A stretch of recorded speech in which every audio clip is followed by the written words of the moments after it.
Today, we unravel the story of an epic. The true structure of Kuro Games, the ultimate underdog studio that bounced back like never before, defied all odds, and completely changed the top board forever. But before they were breaking the internet, they were just 30 people watching their first dream die. To understand how they survived, we have to go back to the collapse that started it all.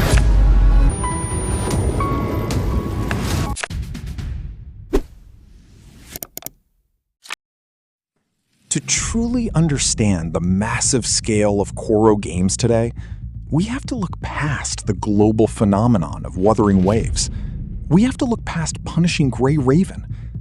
We have to go all the way back to 2014, when Kuro wasn't an industry giant, but just a fragile 30-person team operating under a completely different name, Guangzhou Kushan Network Technology. Their first major bet was a mobile title called Twin Tail Battleground. It was an incredibly ambitious project for a small indie crew, but the gaming market is ruthless. Plagued by fierce competition and a devastating lack of resources, the project failed to capture an audience. Within just a couple of years, Kuro was forced to pull the plug. For 99% of indie studios, a debut failure is a definitive death sentence. It means instant bankruptcy, immediate layoffs, and becoming a forgotten statistic. But Kuro refused to fold.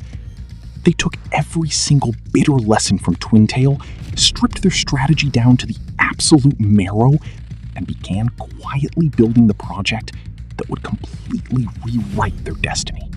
That destiny was Punishing Gray Raven. Released in late 2019, it wasn't just another mobile game. It was a declaration of war against the industry giants.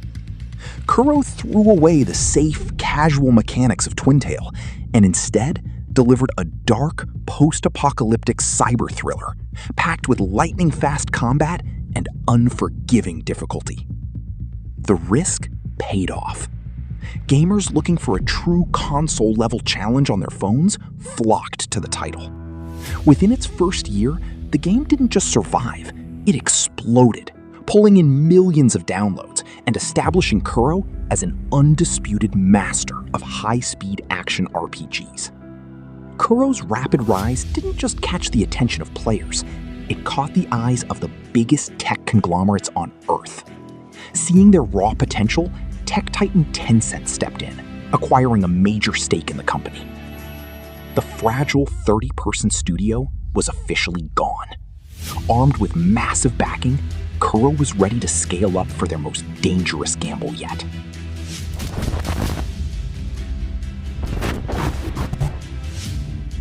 But the biggest challenge was still ahead. With the success of Punishing Gray Raven, Kuro aimed higher, much higher. They announced Wuthering Waves, a massive open-world project. But when they dropped the first closed beta, it was a wake-up call. The player feedback was brutal. The story was disjointed, the tone was aimless, and the fans were losing hope. Most studios would have played it safe, just patching the bugs. Kuro did the unthinkable. They pulled the trigger on a massive, high-stakes gamble. They threw away 90% of their existing story and began a frantic, months-long rewrite from scratch. They were working under insane pressure, knowing that one wrong move could undo everything they had built. It was a race against time, fueled by late nights and a singular obsession to give players the world they deserved. And when Wuthering Waves finally launched, the result was undeniable. A polished, vibrant, and deep experience that proved Kuro wasn't just a flash in the pan, they were a powerhouse.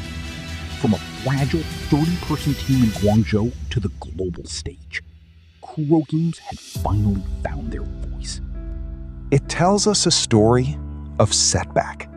From a small room in Guangzhou to the center of the global stage. Kuro Games proved that even the biggest failures are just the foundation for an even greater success. The path they paved was never easy, but they walked it until they reached the summit. They didn't just build a game, they built a legacy. And if this is how they started, I can't wait to see where they go next. Thanks for watching.